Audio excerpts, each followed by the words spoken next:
The housing market has basically split throughout this year. Certain markets continue to shrug off higher interest rates and keep going up and up and up in terms of prices. Meanwhile, other markets are feeling a lack of demand and are seeing prices decline. The question is, do the markets that are seeing declines present an investing opportunity? Should you be buying the dip and taking advantage of prices that are significantly lower than they were a year ago? Or is there more pain in store for these markets? In today's video, we're going to check it out.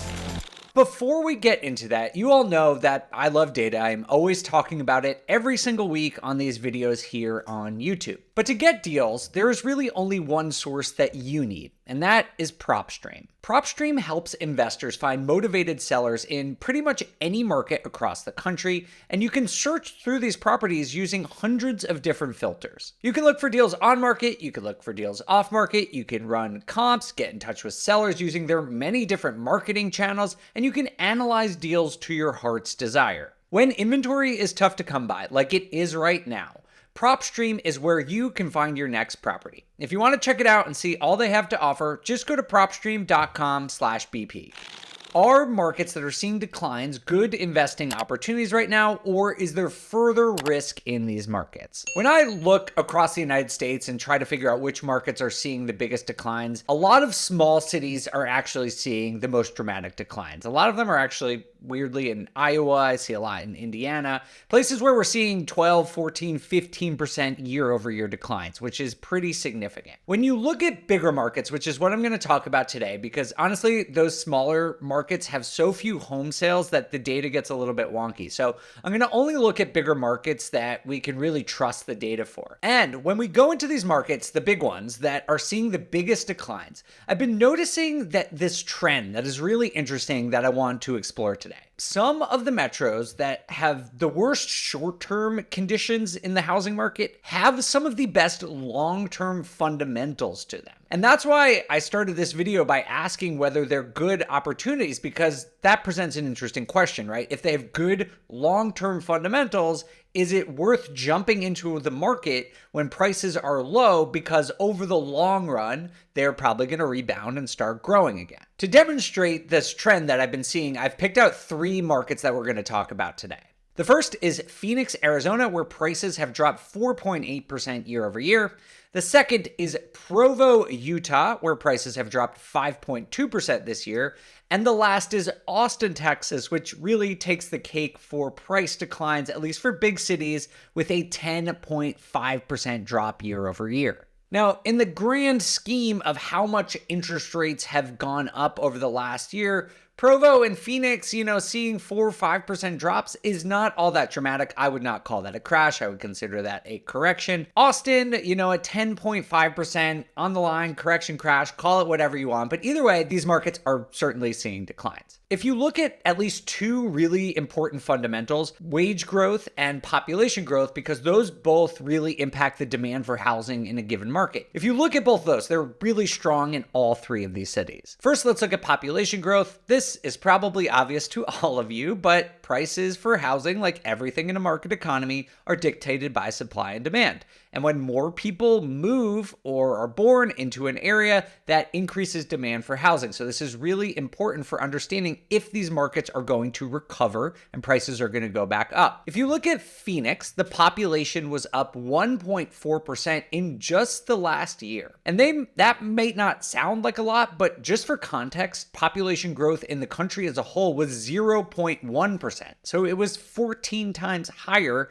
than what is going on in the country as a whole. If you look at Austin, it's even faster. It is at 2.4% just from 2022 to this point in 2023. So that is 24 times the national average, which obviously that bodes well for housing demand in Austin. But taking the cake is Provo, which had population growth of 2.7% in just 1 year, 27 times the national average. So as you can see from population growth alone, a lot of the fundamentals point to strength in these housing markets. But let's also look at wage growth, because one of the major things that's impacting the housing market right now is a lack of affordability. As interest rates have gone up and housing prices have stayed relatively high, the average American is having a harder time affording the average home than they have in more than 30 years. So cities that are experiencing positive wage growth may not experience that to the same degree as the country as a whole. So when we look at these three cities, they are all experiencing really great wage growth. First, we have Provo. Well, it's the lowest. It's at 3.7%, which in a normal year would be huge. But if you factor in inflation, which is just about 3% as of this recording, it's not much above inflation, but it is above inflation. So that is positive wage growth for the year. When you look at Phoenix, wage growth was 5.5%, so significantly about 2% above inflation right now, which is really great. But then when we get to Austin, it was the number one metro area for wage growth in the entire country last year with 10% wage growth. So that is 7% above inflation.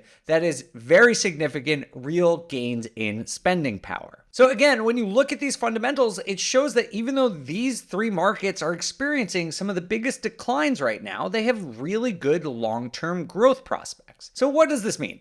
Are these places a good place to buy? Personally, I think it really depends on your time horizon and what your investing strategy is. If you are looking to buy and hold for the next 5 years, 10 years, or even longer, this could be a really good opportunity to buy low and hold on for a long time. But these are high-priced markets, and so it's really not for everyone. The median home price in Austin, for example, is over $450,000, so it's above the national average. In Provo, it's even higher. So these markets aren't for everyone, but if you can afford it and you're investing for the long run, they could be good markets to consider. But if you're the type of person who is going to be checking property values every month or are a little bit more concerned about short-term fluctuations in property values, I would stay away. I don't know what's going to happen. No one does. But I do think there is still an above average level of risk for housing prices in all of these markets. Rates have risen even more than they have just in the last couple of weeks. The summer is over. We're starting to see a seasonal decline. So I wouldn't be surprised. Again, I don't know if this is going to happen, but I wouldn't be surprised to see the housing market dip over the next couple of months, particularly in these markets that have shown above average volatility over the last year or so. I do want to point out one last data point here, which is the average number of price drops. If you look in these cities, you can see that in Austin, for example, the average numbers of listings that are seeing a price drop is about 38%. In Provo, it's about the same, and they've been going back up over the last couple of months. So to me, this shows that for a while, sellers were getting a little bit too greedy, and now buyers are able to negotiate the price down a little bit more than they were over the really hot summer for the housing market. So to me, this poses an interesting opportunity. Prices, let's just take Austin, for example. Prices have already fallen 10.5%. Now, the average list to price ratio is at 98%. So people are averaging the ability to get their properties at 2% under list price. So they could buy even lower than the 10% declines right now. Obviously, you don't want to go out and buy just anything, but if you can find a good deal and negotiate even lower past the declines that they've already seen, this could bode really well for a long-term hold. So that's what I got for you today. I hope you guys enjoy it. Let me know if you are seeing this trend in any other cities or any other areas that you invest in. Do you see this as a good investing opportunity, these price declines? Should people be buying the dip, or do you think there's further pain ahead? Let me know in the comments below. And just remember, don't forget to head to propstream.com/BP to find motivated sellers nationwide so you can lock down your next real estate deal. I'm Dave Meyer for BiggerPockets. Thanks so much for watching. I'll see you next week.